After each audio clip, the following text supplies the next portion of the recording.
turun lagi ke bawah nggih. Nah, secara kita bicara tadi, kita bicara body of knowledge, terus lagi ke bawah. Nah, kemudian barulah kita masuk ke sini.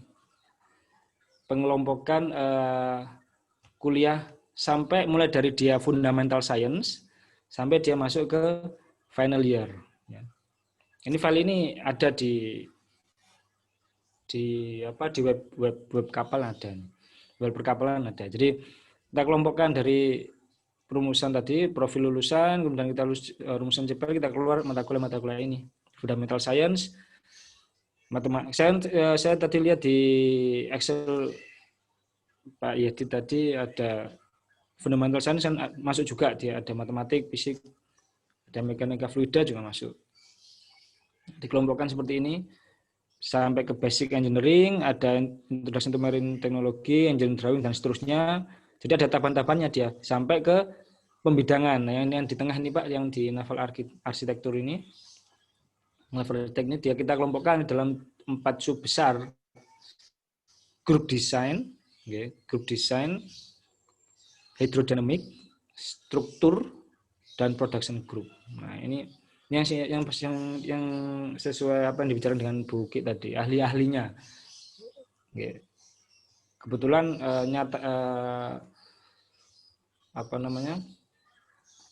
pada kenyataannya kita dinaungi oleh lab-lab, ada 4 lab ini, ada lab produksi, ada lab struktur, dan lab hidro, dan lab desain. Dinaungi oleh lab-lab itu. Kemudian baru setelah kita dapat basic of naval architect ini, baru kita bicara ke atas, lebih mengerucut lagi ke ship design. Kita mulai masuk proses desainnya, kita mulai masuk ke struktur desain, mulai dari membuat ship design, mulai dari membuat lines plan, membuat RU, rencana umum, baru kita bicara ke konstruksi profil, match ship section, dan seterusnya, hingga ke ship production planning. Kebetulan ship production planning termasuk dengan peluncurannya, sampai dengan mulai dari dia membagi blok, mulai dari dia menghitung berat, sampai dia merencanakan kapan fabrikasi, kapan assembly, kapan joint erection, kapan dia diluncurkan, itu dijadwalkan di ship production and planning ini. Baru kita bicara ke tugas akhir, seperti itu Bapak. Nah, ini mungkin pengelompokan seperti ini yang perlu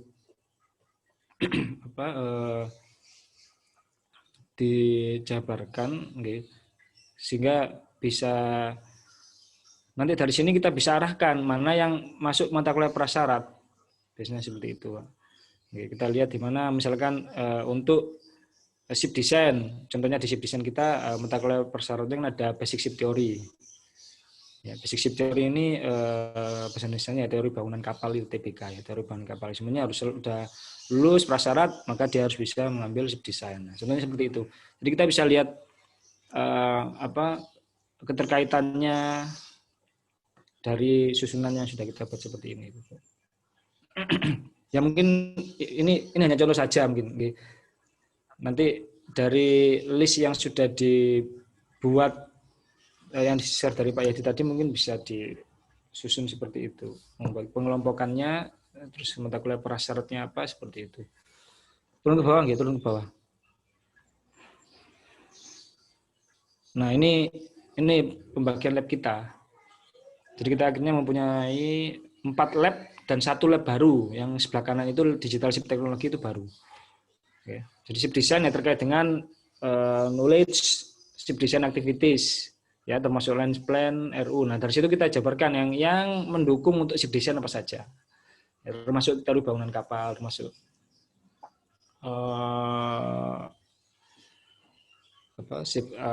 regulation ya, regulation statutory dan seterusnya. Kemudian ada ship hydrodynamic terkait dengan analisis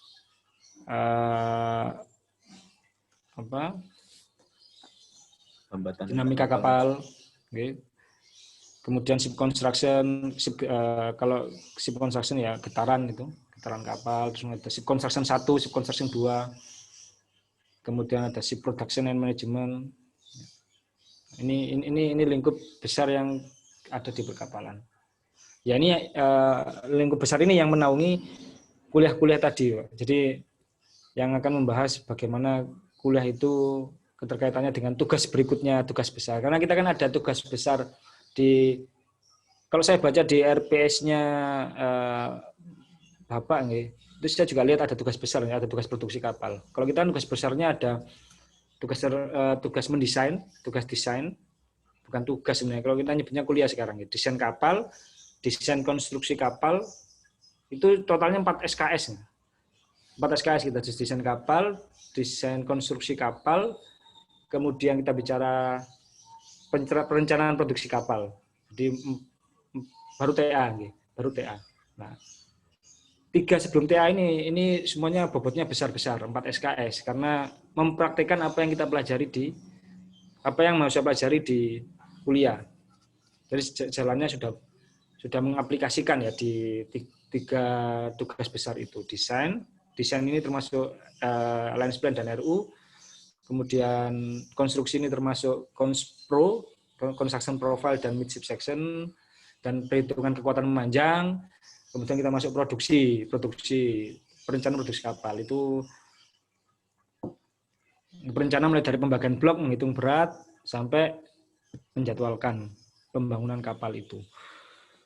Nah, kita sampai 4 SKS. Nah, saya coba cek di beberapa RPS yang di-share ke kami, itu kebanyakan SKS-nya hanya 2.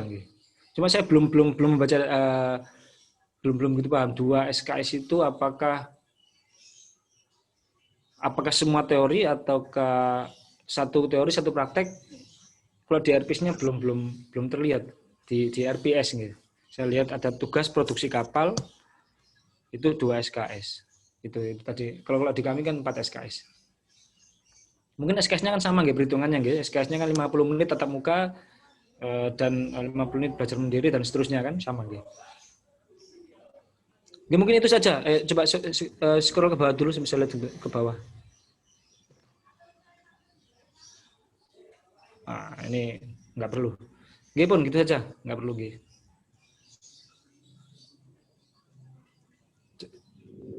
Scroll ke bawah lagi, cuma saya dengar Scroll ke bawah lagi apa lagi?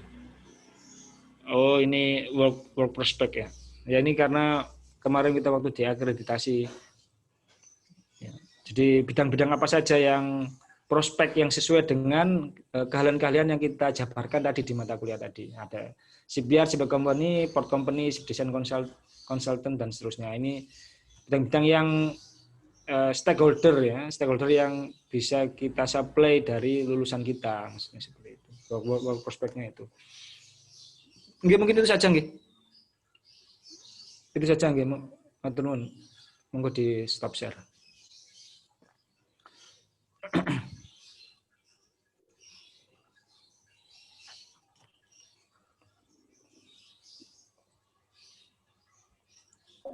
Ya, terima kasih Pak Sufyan terkait contohnya itu. Apa namanya? Ini kegalauan pribadi saya pribadi, bukan tim. Saya pribadi kalau memang melihat kurikulum yang di teknik perkapalan itu, Pak, saya takutnya kadang mikirnya nanti saya terbawa oleh yang S1 gitu, kurikulum S1. Saya takutnya terbawa. Padahal kami sebenarnya bukan lebih ke apa namanya vokasi kan, lebih ke pendidikan vokasi. Mungkin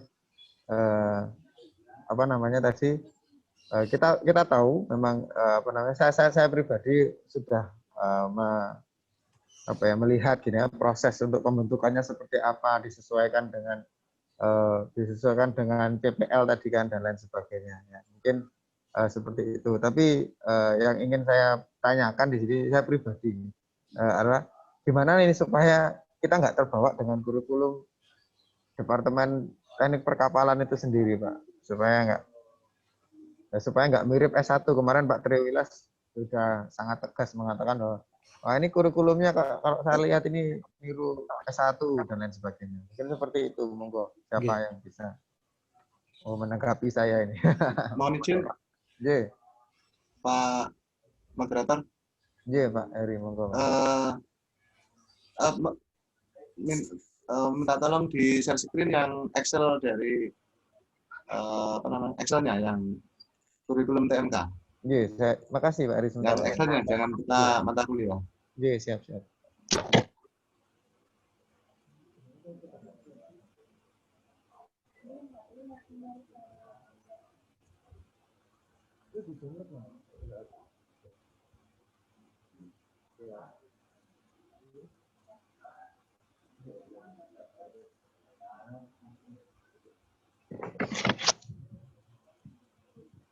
Iya, sampun Pak. Dibesarkan, ya dibesarkan sedikit, Besarkan sedikit. dibesarkan. Per semester ya. Oke, di pojok kanan ini ada materi nomor 8 namanya teori bangunan kapal. Oke, ke kanan sedikit, Mas. Iya, Ini, siap. oke, ada teori bangunan kapal 1, nah gitu. Bobot SKS-nya 2, total SKS 2, ada bobot jam 2. Tapi kalau kita lihat di teori bangunan kapal 2, turun Mas. Wah, semester 3. Pojok kiri. Di semester ini semester 2, 3. 3. Teori bangunan kapal 2, total SKS-nya itu bukan teori tapi praktek, gitu ya. Ada 2. Kemudian praktikumnya ketemu jamnya ada 4 begitu. Nah, ini yang namanya yang kelihatannya akan membedakan karakter dari D4 dan S1 nanti. Karena ya SKS-nya memang 2, tapi ternyata faktanya kami bekerja 4 jam. Di sini yang sebenarnya makanya waktu penyusunan kajian awal yang menjadi PPT kemarin yang disampaikan oleh Pak Yadid, itu ada pembagian yang sebenarnya ada SKS pembagian SKS-nya itu kadang sebenarnya kalau untuk vokasi tidak mencerminkan jamnya, karena jamnya itu ketemunya 250 sekian jam. Coba diturunkan Mas, turunkan sampai total jam.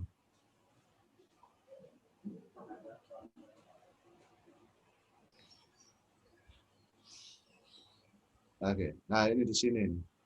Teorinya ketemunya 67 ya, SKS. Prakteknya 82 SKS. Ketemunya 46 banding 56. Tapi kalau dihitung jam, nah begitu. Total jamnya 242 jam. Begitu. Cuma ada beberapa yang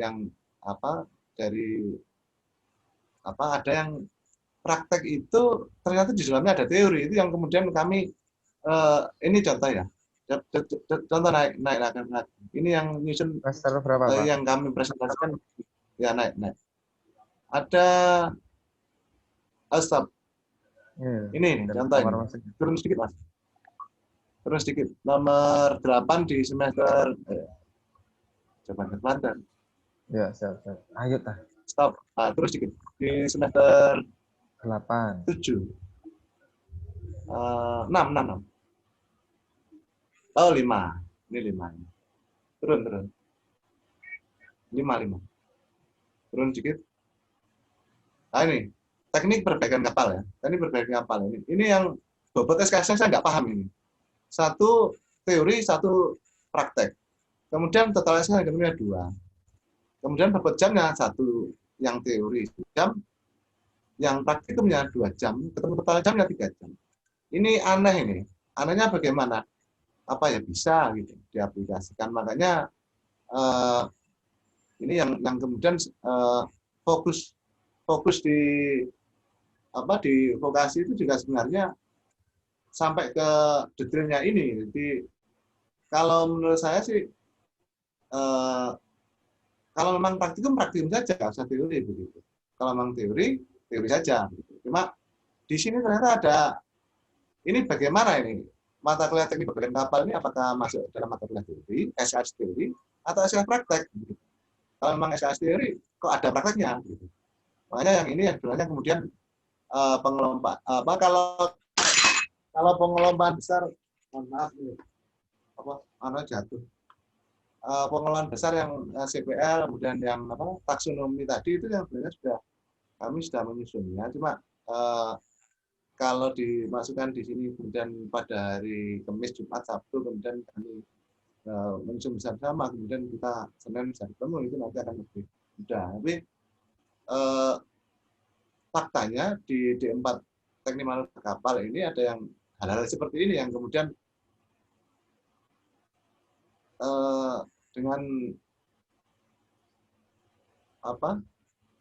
Ya ini yang kami hadapi begitu ya, Pak Sufian. Jadi ini yang kemudian ya harusnya memang kalau memang teori saja, kalau praktek saja. Nah, itu kan di flowchart-nya itu kan nggak muncul di flowchart yang disusun oleh teman-teman. Begitu Pak Edit di stop share.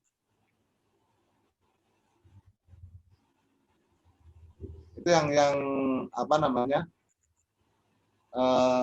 Sebenarnya memang makanya di sini ada banyak hal yang kami sendiri berharap selain apa namanya lokakarya kurikulum, juga kajian kurikulumnya itu juga langsung ada kajian kurikulum. Makasih Pak Sufian dan Bu Sri yang bisa disampaikan. Izin menanggapi Pak Heri. Tadi sepintas saya lihat, kalau misalkan dihitung, kalau di ITS itu kan ada kurikulumnya itu disusun berdasarkan aturan dari dikti. Misalkan untuk yang basic itu berapa persen, ini berapa persen A.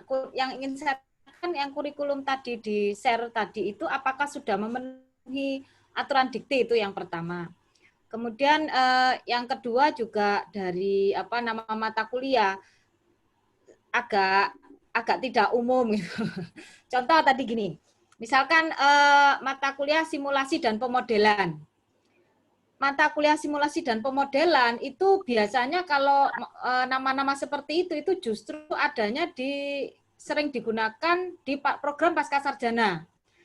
Kalau S1 itu biasanya lebih dikenal, bisa namanya itu ada yang mengatakan pemrograman komputer, kemudian ada metode numerik.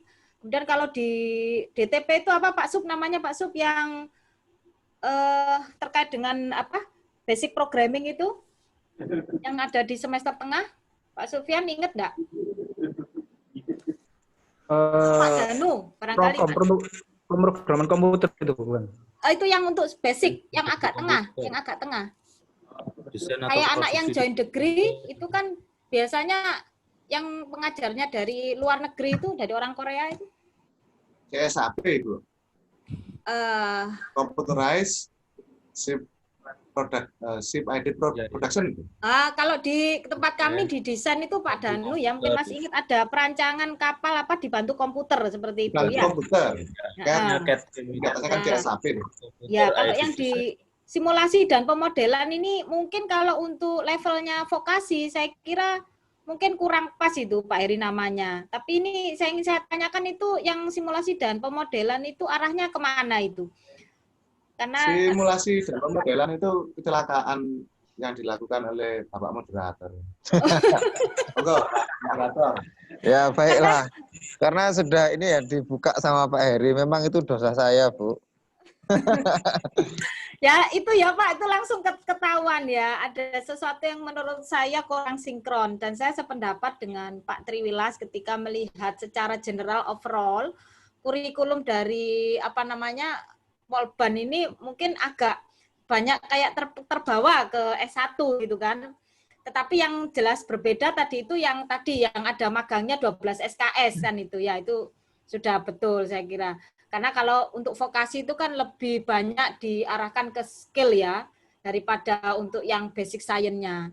Nah, jadi saya tadi sepintas itu saya sudah melihat ada yang aneh memang dari kurikulum tersebut gitu kan. Baik dari sisi nama maupun bobot. Kemudian ada yang tadi, kalau di ITS itu kenapa nama praktikum itu dihapus, karena memang itu mengikuti aturan dari dikti. Jadi mata kuliah itu sekarang tidak bisa dibunyikan praktikum gitu, Pak Heri Ing. Ya. Jadi dia embedded dengan mata kuliah. Misalkan inspeksi las, 3 SKS, itu sebenarnya di dalamnya 2 SKS itu teori, 1 SKS-nya itu praktikum. Jadi kalau misalkan teorinya dia lulus misalkan, tapi praktikumnya si mahasiswa ini misalkan sering absen ketika praktikum, kemudian tidak mengerjakan tugas. Nah, itu otomatis walaupun teorinya dia bagus, mesti dia fail di nilainya. Jadi pasti E nilainya. Jadi dia selalu tidak bisa dihilangkan, jadi dia selalu berhubungan. Jadi si mahasiswa ini kalau misalkan dia baik teorinya atau praktikumnya salah satu tidak lulus, pasti itu mata kuliahnya akhirnya menjadi nilai E atau D. Jadi dia harus mengulang di tahap berikutnya. Nah, kalau di vokasi nih, kebetulan kemarin saya juga sempat nanya Pak Hering, itu aturannya saya kebetulan memang, karena sama ini saya berkutat dengan S1, nggih. Jadi untuk yang vokasi sendiri, apakah sama dengan S1 apa tidak, ini mungkin bisa dijelaskan Pak Hering, barangkali sempat, atau Pak Moderator. Kalau untuk manajemen menjawab, Ya. Oke. Untuk S1 memang praktikum itu kan embedded dengan mata kuliah teori ya. Ya. Kalau yang di vokasi itu harus terpisah betulan. Wow. Jadi malah kebalikan, nggih. Ya, malah kebalikan. Jadi namanya di semester awalnya teorinya, maka di semester berikutnya itu dia praktikum. Cuma teknologi pengelasan semester sebelumnya itu 1 SKS. Okay. Itu mata kuliah teori. Di semester berikutnya 2 SKS itu praktikum. Nah, itu 4 jam begitu. Okay. Jadi di vokasi 4 SKS atau 4 jam, Pak? 4 jam. 4 jam tapi 2 SKS. Oh. Gitu. Jadi kalau mata kuliah praktikum 1 SKS itu setara dengan 2 jam praktek. Jadi makanya kalau di situ kelihatannya kecil. Faktanya jamnya banyak begitu. Jadi teorinya umpamanya di semester awal itu 2 SKS teknologi pengelasan, di semester berikutnya itu ketika teknik pengelasan 1 itu praktikum. Berarti 2 SKS tapi 4 jam. Begitu. Kami sebenarnya di aturannya yang di vokasi itu malah tidak mengenal mata kuliah praktikum yang embedded dengan teori gitu. Makanya yang saya lihat di dalam mata kuliah kita itu banyak yang tersebar SKS-nya itu 2, tapi 1 teori, 1 praktikum gitu. Aneh sekali. Nah, itu yang kemudian ini vokasi yang dipaksakan ada teori. Maksudnya begini, di galan kapal itu kan di pagi hari itu kan ada TBM, toolbox meeting pagi itu. Ya, praktikum itu kan di pagi itu kan juga ada toolbox meeting yang setengah jam atau 34 jam. Nah, kami teman-teman itu menganggap itu teori, itu padahal bukan teori itu, tapi penyampaian itu satu kesatuan apel pagi atau TBM itu sebagai bekerja praktek berarti itu. Nah, itu yang kami sendiri itu memahamkan ini sebagai TBM itu bukan teori, toolbox meeting yang pagi hari atau apel itu bukan teori, itu tapi sudah bekerja gitu, sudah bekerja. Nah, kalau masuk kelas teori. Ya, memang harus didefinisikan secara terpisah menurut saya Pak Hering, karena kalau kita berbicara teori itu kan basic teorinya ya, tapi kalau kita sudah berbicara praktikum itu adalah praktek lapangan.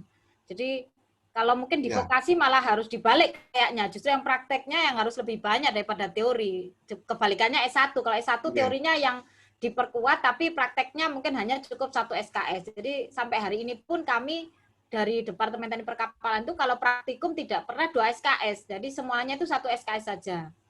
Nah, kecuali yang tadi disampaikan Pak Sufian itu yang ada tugas desain kapal, nah itu memang bobotnya itu seperti, jadi tugas desain kapal itu kan teori campur praktek itu Pak Heri. Nah itu bobotnya besar di kami itu, ada yang 4 SKS, ada yang 3 SKS. Jadi teorinya ada di dalam mata kuliah tersebut, tapi prakteknya itu secara mandiri oleh mahasiswa itu juga ada. Dan bahkan kalau dihitung jamnya itu sangat banyak. Makanya bebannya itu besar. Nah makanya tadi mungkin masukan dari praktisi tadi Pak Dimas, itu harus bisa diterjemahkan oleh tim dari Polban. Artinya karena ini adalah vokasi, berarti skill. Kalau misalkan di S1 itu istilahnya dia kuat di skill untuk basic desain kapalnya, teorinya, mungkin kalau yang di sini, di Polban ini lebih kuat untuk pelaksananya, untuk desainernya itu bagaimana skill-skill yang harus dia kuasai. Misalkan dia harus up to date dengan perkembangan teknologi yang ada sekarang. Contoh, misal kami ketika kemarin bekerja sama dengan joint degree. Nanti Pak Danu bisa menambahkan nggih, Pak Danu sebagai orang desain. Halo, Pak Danu? Iya, halo. Ya, nanti tolong dilengkapi penjelasan saya. Jadi yang saya pahami dari program kerjasama DTP dengan orang Korea Selatan, ya joint degree kami itu dia sangat memperkuat di desainnya, Pak Heri. Jadi anak-anak itu, padahal dia level S1 ya, bukan vokasi. Jadi mereka dituntut untuk menguasai high technology. Jadi kalau di ITS itu kita masih belum mendalami Python ya, software program bahasa pemrograman namanya Python itu yang lagi ngetop sekarang itu. Nah itu di joint degree itu anak-anak itu di semester awal harus menguasai itu gitu Pak Heri. Nah mungkin ini masukan dari saya kalau terkait dengan tadi tuntutan dari industri, skill-skill yang harus dimiliki oleh lulusan dari politeknik ini itu harus minimal dia menguasai program-program yang lagi up to date, itu mestinya begitu. Jadi kalau misalkan itu nanti diterjemahkan di dalam mata kuliah, nanti bisa masuk itu Pak Heriin. Paling tidak kan dia tidak dituntut menjadi seorang programmer, tetapi dia harus bisa mengoperasikan kan gitu Pak Heri. Misalkan kalau baca gambar, kalau anak S1 kan di tempat kami minimal kan Maxuf, seperti itu, AutoCAD kan gitu. Nah sekarang kalau yang di untuk yang vokasi ini skillnya apa? Misalkan itu tadi mungkin bisa diberi masukan oleh para praktisi. Apa yang harus dikuasai? Dia harus bisa mengoperasikan software-software apa. Nah itu mungkin bisa diterjemahkan nanti di dalam salah satu mata kuliah di kurikulumnya Polban begitu. Mungkin begitu dari saya. Mungkin Pak Danu bisa menambahkan. Pak Danu monggo. Oke, baik. Jadi mungkin secara umum dulu ya kalau dari saya. Mohon izin untuk share screen.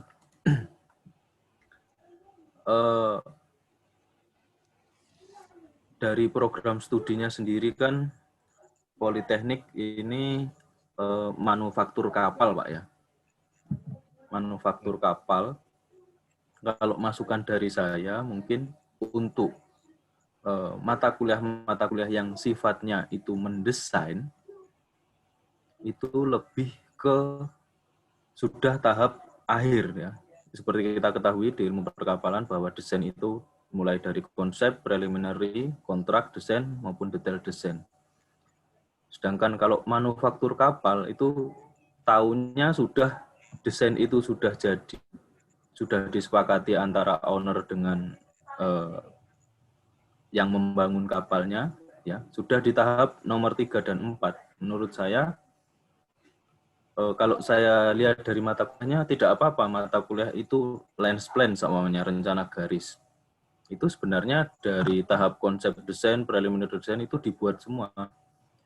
Tapi masukan dari saya untuk politeknik yang sifatnya praktek, mungkin lens plan ini dikembangkan ke bagaimana membuat mood love mungkin dari lens plan itu. Jadi mahasiswa prakteknya bukan lagi di kertas, tapi sudah bikin lens plan 1:1 dari kapal tersebut gitu, mood love. Kemudian kalau rencana umum, tugas rencana umum itu ya bukan lagi mendesain rencana umum seperti di konsep desain maupun preliminary desain, namun sudah ke bagaimana desain itu bisa untuk diproduksi. Seperti itu. Mungkin nanti dengan membuat semacam miniatur atau bentuk kecil dari sebuah ruangan akomodasi kapal. Seperti itu. Terus kemudian saya juga lihat tadi ada mata kuliah tugas memanjang melintang bukaan kulit. Sebenarnya ini kan juga di tahap konsep desain preliminary sudah ada. Namun kalau masukan dari saya untuk Poltek, ya bagaimana membuat potongan melintang itu sudah detail desain. Jadi kalau di saat bangun kapal ada konstruksi ceruk, di sana sudah ada per frame, per gadingnya, detail per gadingnya untuk siap diproduksi seperti itu. Jadi bukan lagi potongan melintang yang hanya di ruang muat dan ruang mesin, namun harus bisa mendetailkan dan bagaimana gambar itu nanti diaplikasikan ke materialnya. Seperti itu. Ya memang di sini kalau saya lihat banyak mata kuliah yang tahap desain ya. Bahkan dari teori bangunan kapal, rencana garis, rencana umum, memanjang, propeller juga. Ini kan semua di tahap desain, sedangkan kalau teknik manufaktur kapal itu sudah tahap produksi. Jadi yang desain-desain ini masukan saya ya dibuat desain for production seperti itu. CNC ini sudah masuk menurut saya, terus kemudian juga di sini saya melihat banyak mata kuliah yang umum ya. Umum itu seperti mekanika fluida, mekanika teknik, kemudian getaran. Ini menurut saya juga masih terlalu banyak ya, mekanika teknik. Bahasa Inggris bahkan sampai 3, ya oke, bagus juga sih, walaupun memang perlu bahasa Inggris, namun mungkin tidak sebanyak ini. Rencana garis. Oke. Kira-kira seperti itu Pak Heri. Bagaimana dari Banyuwangi ini Pak? Oke. Mohon izin menanggapi Pak Didit. Iya. Iya Pak, monggo silakan.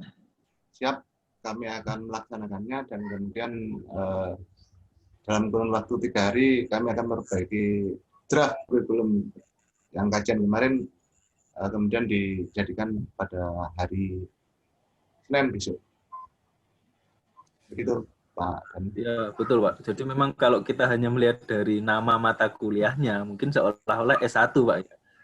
Tapi melihat lagi ke dalam RPS-nya, itu isinya apa? Oh, contohnya lens plan. Oh, ternyata mahasiswa diminta untuk membuat mutlaf. Itu kan sudah produksi itu Pak.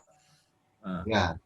Itu sudah bobotnya bukan S1 lagi, itu sudah memang praktek di lapangan 1:1 seperti itu kan.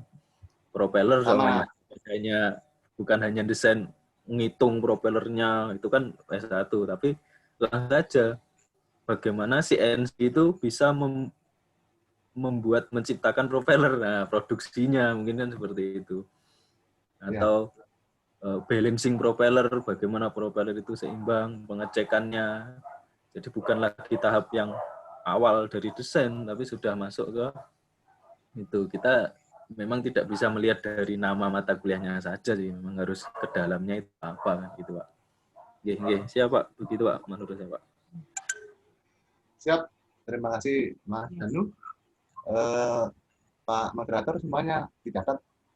Ya, ini di recording Pak, jadi mungkin kalau ada yang kelewatan nanti kita bisa play lagi apa yang sudah disampaikan oleh para pakar ini. Ya. Dan juga double record juga ini saya catat, ada notulen, ada recording, ya, semuanya. Ya, nanti yang masalahnya Pak Heri, nanti PR buat Pak Heri dan tim Polban G. Dicoba buat taksonomi Bloom seperti tadi yang di-share sama Pak Sufian. Saya kira itu akan membantu nanti.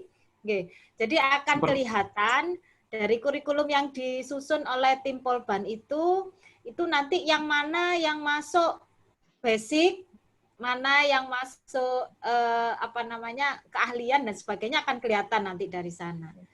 Sehingga nanti kalau misalkan ada tadi seperti tadi kata Pak Erik ada kecelakaan mata kuliah seperti itu, harapannya nanti di kurikulum yang baru yang akan direformasi itu tidak akan terulang lagi karena sudah dikelompokkan sesuai dengan taksonomi Bloom tadi. Begitu masukan dari saya, Pak Heri Ing. Langsung kami respon Ibu. Seperti yang disampaikan Pak Triwilas di hari pertama. Ngajari mahasiswa itu mudah.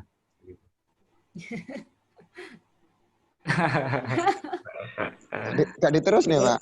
Dan sekarang sudah. Ya, karena ngomong kesamaan visi, tapi optimismenya besar sekali. Ya. Harapan kita besar sekali. Di masa datang di periode pertama di TMK ini nanti bisa berjalan karena fondasinya sudah jadi. Cuma ya mohon izin nanti kalau review-nya yang untuk room ini nanti yang memaparkan di forum utama nanti bukan kami, karena nanti kami yang akan melaksanakannya. Saya paham marahnya Begitu, Pak Pak Irieng Edi. ini. Artinya memang Kita sama kalau di tempat kami ini kebetulan Pak Kadep kami ini orangnya ini ya proaktif sekali. Jadi dalam penyusunan taksonomi Bloom itu mungkin beliau ambil alih untuk ini. Jadi beliau share ke kawan-kawan tuh setelah sudah jadi ya Pak Sufian ya, seingat saya. Nggih Pak Sufian. Jadi bukan dibalik ini meminta pendapat A, B, C, D gitu atau tokoh-tokoh senior di departemen terus baru jadi taksonomi Bloom, tidak. Jadi beliau malah dibalik, beliau menyusun dulu kemudian sebagai pimpinan, kemudian dari situ beliau share ke kawan-kawan. Apakah sudah misalkan ada masukan atau apa begitu. Jadi mungkin itu bisa ditiru di Polban menurut saya loh ya. Karena kalau misalkan terlalu banyak bertanya ke sana sini malah nanti nggak jadi-jadi Pak Irieng. Padahal kan targetnya ini kan harapannya kan nanti mungkin tidak terlalu lama Polban ini akreditasinya bisa naik dari C menjadi B kan begitu. Itu yang target paling minim. Ya syukur-syukur mungkin nanti bisa A gitu kan. Nah, tapi biasanya agak susah kalau dari C itu langsung A agak susah. Biasanya bertahap C dulu baru B. Jadi gitu. Jadi mungkin nanti Bapak di Kaprodi atau Kadep atau apa Pak Irieng kalau di Polban itu pimpinannya dari teknik manufaktur ini. Korprodi. Ya, mungkin saran kami mungkin Bapak Korprodinya itu bisa mengambil alih untuk hal tersebut sebagai pimpinan. Dan nanti beliau punya tim kecil gitu kan. Nah, nanti baru setelah jadi itu baru dipaparkan ke rekan-rekan di prodi tersebut, itu saran saya. Karena kalau justru dibalik dari bawah ke atas itu akan susah gitu. Dan akan lama malah memakan waktu. Itu saran saya Pak Irieng. Itu saran yang menarik kalau resource-nya cukup. Maksudnya ini kan sudah dicatat sama moderator Pak Edit. Mangke waktu kita kembali ke room utama, nanti yang memaparkan dari tim pakar, saya berharap bukan kami, karena kami nanti yang mengoperasikannya begitu. Oke. Ya nanti ini bagaimana Pak Sub? Masukannya Pak Sub sama Danu. Untuk membenahi tadi kurikulumnya Polban ini supaya bisa membentuk taksonomi Bloom itu. Oke. Ya, memang harus ada yang kata Bu kita harus ada yang mengkoordinasi, ada pimpinannya sendiri membuat baru menyampaikan ke yang lain. Memang harus kalau dari kita kan kemarin memang Pak Kadep kemarin. Ya. Pak Heri bisa lah, bisa Pak. Siap. Pak Heri aja. Nah, ya, siap. Mewakili Korprodi. Kan tadi Pak Heri sudah menyampaikan juga sih, memang harus dikelompokkan mana basic, mana yang kemampuan unggulan tadi, terus kemudian mana yang desain, mana yang produksi, mana yang konstruksi. Aslinya ya tinggal milah-milah itu. Ya nanti disampaikan aja. Itu permintaan dari kami dari narasumber ini yang ini ya. Karena saya kira kalau misalkan taksonomi Bloom itu sudah jadi, itu akan mudah gitu. Jadi kayak kemarin itu ketika saya mengaudit beberapa departemen di ITS yang orangnya termasuk juga sangat pakar menyusun kurikulum, itu mereka sudah sangat detail Pak Irieng untuk memecah dari CPL kemudian profil lulusan itu menjadi ya tidak seperti taksonomi Bloom-nya perkapalan, tetapi jauh lebih detail lagi. Jadi mereka ada rangkaiannya itu sampai detail sekali itu ada gitu. Nah jadi nanti mungkin saran saya terutama supaya nanti akreditasinya bisa naik itu awalnya tuh di situ kuncinya. Karena nanti setiap kali ada akreditasi apapun, baik itu nasional maupun internasional, pasti yang ditanya pertama itu adalah profil lulusan sama CPL. Ya. baru dia akan menengok apa konten dari kurikulum. Begitu Pak Heri Ing. Jadi dia membedahnya, menelusuri itu dari sana. Jadi nanti itu yang harus diterjemahkan oleh kawan-kawan dari Polban sendiri. Nanti ini profilnya itu jago di mana. Artinya begini, kira-kira kalau sudah fresh graduate dari Polban itu pasti dia punya skill A, punya skill B, punya skill C. Nah itu harus diterjemahkan oleh tim Polban. Jadi bukan, kalau kami dari istilahnya undangan ini kan memberi masukan, tetapi yang memutuskan itu skillnya apa, itu panjenengan sendiri semua dari tim Polban itu sendiri. Apakah memang tadi kalau arahan dari akreditasi asesor Ban PT sebelumnya itu kan lebih diarahkan ke small craft kan gitu.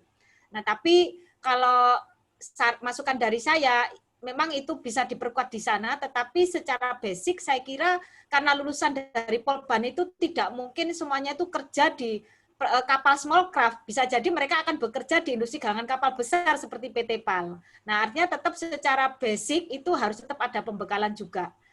Tapi masukan dari asesor saya kira cukup bagus untuk bisa skillnya pakar di small craft itu bisa menjadi sebuah brand buat Polban itu sendiri.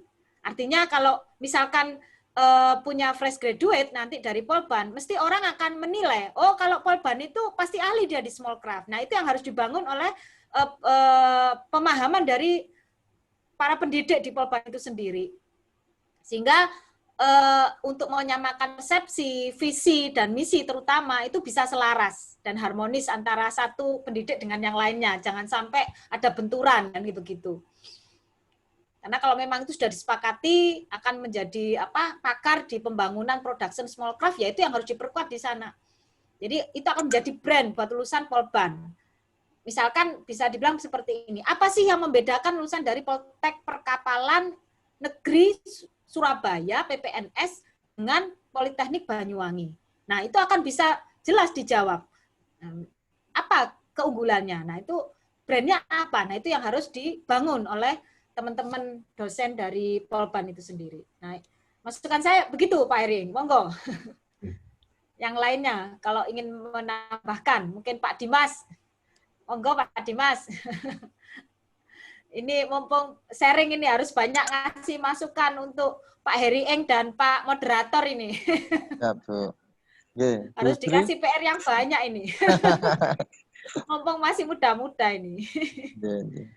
Bu Sri ngapunten sekedar sharing ya.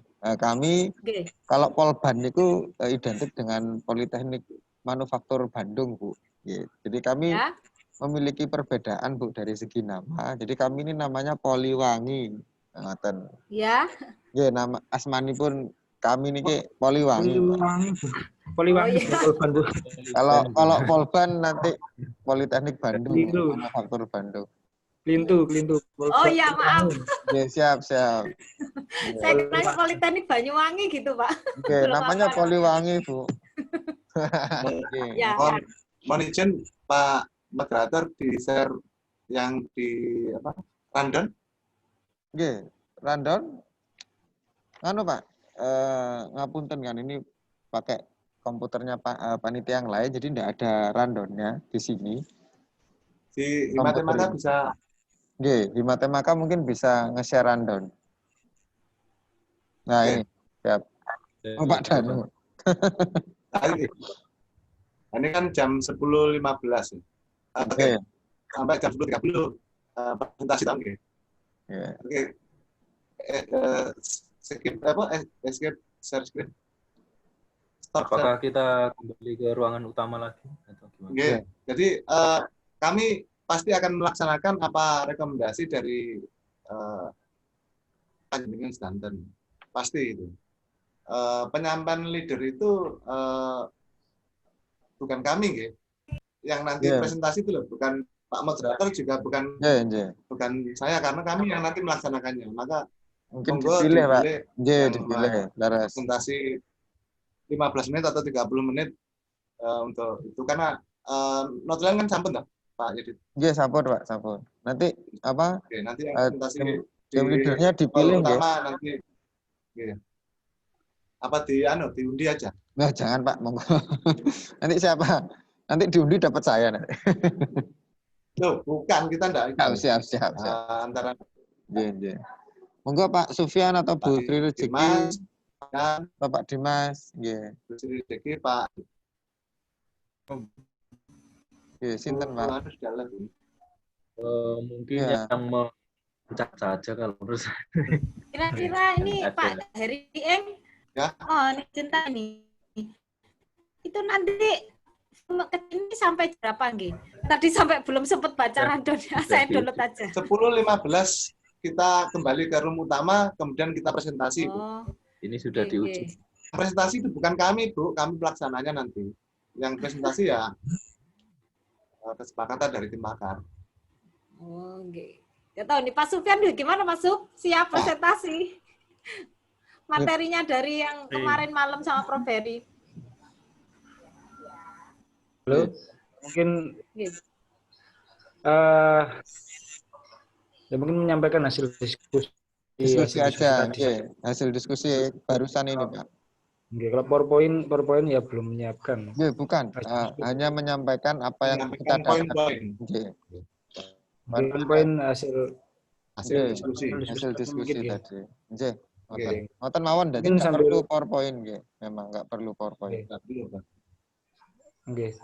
Mungkin notulen yang tadi bisa di-share nggih? Notulennya moderator. Nggih. Ada video notulen sendiri sini nggih. Ya, maksudnya di-share itu napa mawon, Pak. Saya hanya bisa mengulang kembali apa yang kita bahas Notulen dari ini- awal. Notulen ini kan sudah mencatat Pak, jadi siapa notulen? Ya, kami sudah mencatat di kertas ini, di apa namanya, di buku kami, di buku. Ya, Karena laptopnya ini ngehang terus dari tadi Pak, jadi nggak kuat ini. Jadi makanya kami nyatetnya di apa namanya, di buku seperti itu. Oke, siap, monggo di overview saja Pak. Ya, jadi saya review nggih, nuwun sewu, saya review dari awal.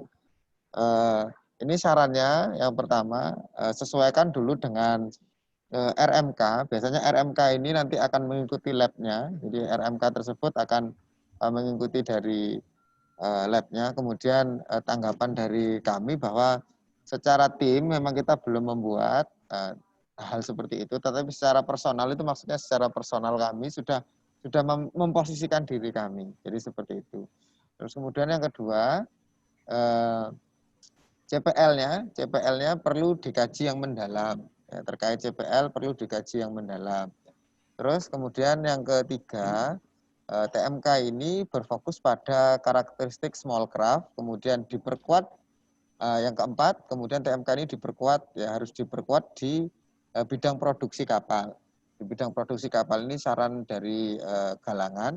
Kemudian yang selanjutnya 1, 2, 3, 4, 5 adalah perancangan, bukan menjadi fokus, bukan menjadi fokus untuk pendidikan vokasi atau bukan menjadi fokus di Galangan. Namun yang menjadi fokus di Galangan adalah terkait flowchart material dan pengaturan waste material. Kemudian yang keempat, pengelompokan ya, pengelompokan yang perlu dilakukan, pengelompokan CPL atau pengelompokan kompetensi tadi perlu dijabarkan, perlu dibuat. Ya.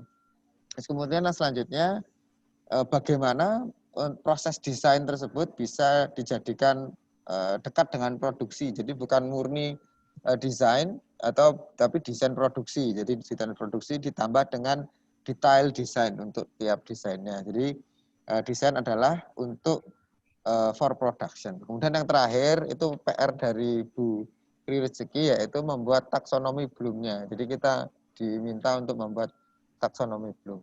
Jadi seperti itu Pak rangkuman kira-kira yang 2 jam kami lakukan tadi. Kita lakukan selama 2 jam. Mungkin seperti itu juga Pak Heri.